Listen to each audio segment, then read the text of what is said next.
श्री क्लासेसमध्ये 11वीचा golden rules of debit and credit हे शिकणार आहोत।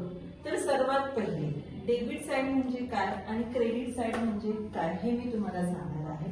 तर अकाउंट मध्ये जी लेफ्ट हँड साइड असते त्याला आपण काय म्हणणार, डेबिट साइड, आणि जी क्रेडिट साइड म्हणजे काय, जी राईट हँड साइड असते त्याला आपण काय म्हणत असतो, क्रेडिट साइड।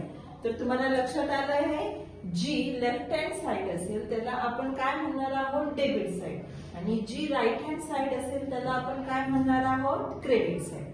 तर हे तुम्हाला समजल्यानंतर आपण बघणार आहोत golden rules of debit and credit for different account. तर तुम्हाला माहिती नसेल, मी तुम्हाला एक्सप्लेन करते।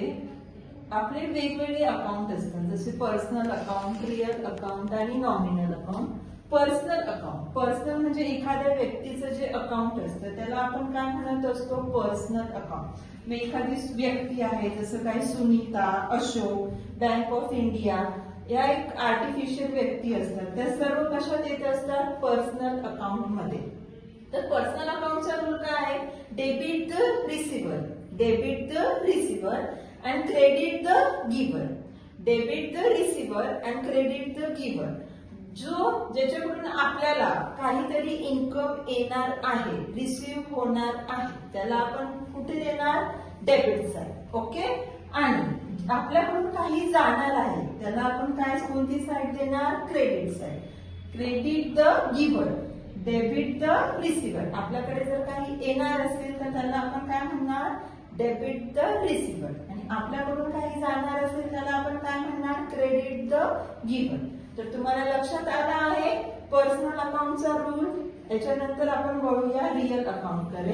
रिअल अकाउंट मध्ये काय काय असतं, वेगवेगळ्या असेट्स असतात, जसं काय आपलं कम्प्युटर आहे, मशिनरी आहे, कॅश आहे, त्या सर्व ज्या असेट्स आहेत त्या सर्व कशात इन्क्लुडेड होतील, रिअल अकाउंट मध्ये। रिअल अकाउंटचा रूल काय आहे, डेबिट व्हॉट कम्स इन, जे आपल्याकडे येणार आहे त्याला तुम्ही काय देणार, डेबिट।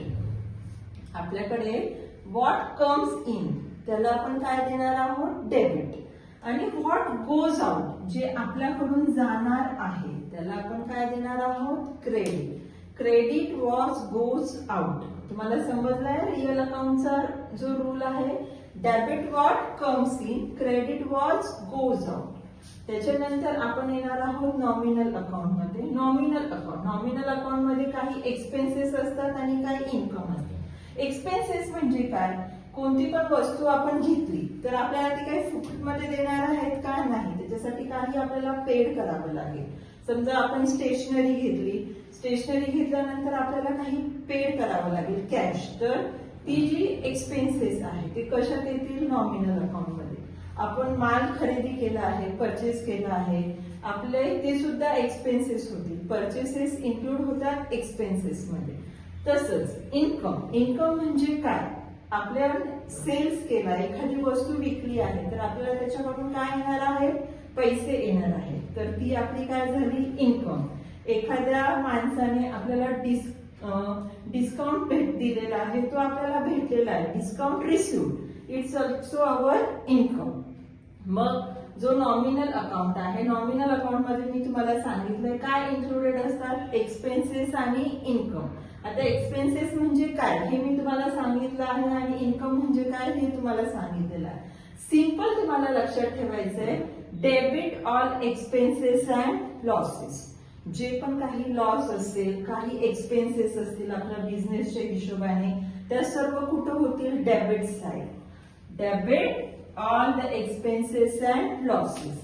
आणि credit all income and gains. Credit कोणाला करायचंय, जे आपला इन्कम्स आहे, गेन्स आहे, या सर्वांना आपल्याला क्रेडिट करायचं आहे। तर तुमच्या सर्वांच्या लक्षात आलं आहे पर्सनल अकाउंटचा रूल। परत मी एकदा लिहिते, debit the receiver, credit the giver. Debit the receiver, credit the giver. नंतर real account, debit what comes in, credit what goes out. त्याच्यानंतर नॉमिनल अकाउंटचा, debit all expenses and losses, credit all income and gains. मला असं वाटतं आहे की तुम्हाला या जेवढ्या पण कन्सेप्ट आहेत त्या समजल्या आहेत। आपण जे गोल्डन रूल्स ऑफ अकाउंट शिकलो आहोत त्यानुसार आज मी तुमचं एक एक्झाम्पल घेत आहे. Commerce business with cash ₹20,000. समजा आपण एखादा बिझनेस स्टार्ट केला तर आपल्याला काय टाकावं लागेल बिझनेस मध्ये? कॅश. आणि मग समजा अंकित असेल, कोणी पण असेल, एक्झाम्पल तो काय आहे? प्रोप्रायटर. ते जो प्रोप्रायटर आहे तो आहे गिव्हर, त्याने बिझनेस मध्ये कॅश टाकलेली आहे. मग कॅश कम्स इन, बिझनेस मध्ये काय येणार आहे? कॅश येणार आहे. देअरफॉर कोणतं अकाउंट येईल? Cash account. त्याच्यानंतर अंकित आहे, XYZ कोणी पण बिझनेसमॅन आहे, जो प्रोप्रायटर आहे हा गिव्हर आहे. ते कशासाठी कॅश घालत असतो? As a capital. बरोबर. मग याच्यात आपला फर्स्ट जो आहे अकाउंट तो कोणता येईल? Cash account. आणि जर दुसरा अकाउंट आहे तो कोणता अकाउंट येईल? Capital account. त्याला माहितीये cash account is treated as a real account. Capital account आहे हे आपलं काय आहे? Personal account. आता त्याच्यानंतर आपण दुसरं एक्झाम्पल घेऊया, कॅश सेल्स. आपण समजा कोणाला आपण माल विकला तर आपल्याकडून माल जाणार आणि what comes in? Cash comes in. समजा तुम्ही एखादा ड्रेस विकलाय तर आपल्याकडून काय जाईल? ड्रेस जाईल आणि आपल्याकडे कॅश येणार. बरोबर. मग cash sales, therefore cash comes in. आणि सेल्स ही आपली एक काय आहे? इन्कम. त्यामुळे फर्स्ट अकाउंट कोणतं येईल तुमचं? Cash account. आणि दुसरं अकाउंट कोणतं येईल? Sales account. आता आपल्याला माहित आहे कॅश अकाउंट ह्या आपण काय म्हणत असतो? याला रिअल अकाउंट. आणि जो सेल्स अकाउंट असतो तो काय असतो? Nominal account. त्याच्यानंतर रिसिव्ड कमिशन. आपल्याला कोणीही काहीही वस्तू दिली तर ती आपण कशामध्ये देणार आहे? तो आपल्याला कॅश मध्ये. म्हणजे आपल्याकडे काय येणार आहे? कॅश. आणि कशासाठी दिली आहे ते एक्झाम्पल आपण लिहिणार आहे. इथे आपल्याला कॅश भेटली आहे फॉर कमिशन म्हणून. म्हणून आपण कमिशन ही आपली काय आहे? इन्कम. म्हणून cash comes in. Received commission means cash comes in. आणि कशासाठी दिली आहे? Commission is an income. Therefore first account येईल कॅश आणि सेकंड अकाउंट येईल कमिशन. मग कॅश आपण कशात लिहित असतो? रिअल अकाउंट मध्ये. आणि जे कमिशन आहे ते आपलं काय आहे? Nominal account. जेवढे पण इन्कम, एक्सपेन्सेस ते जे पण असतात ते आपण काय ट्रीटेड करत असतो? नॉमिनल अकाउंट मध्ये ट्रीटेड करत असतो.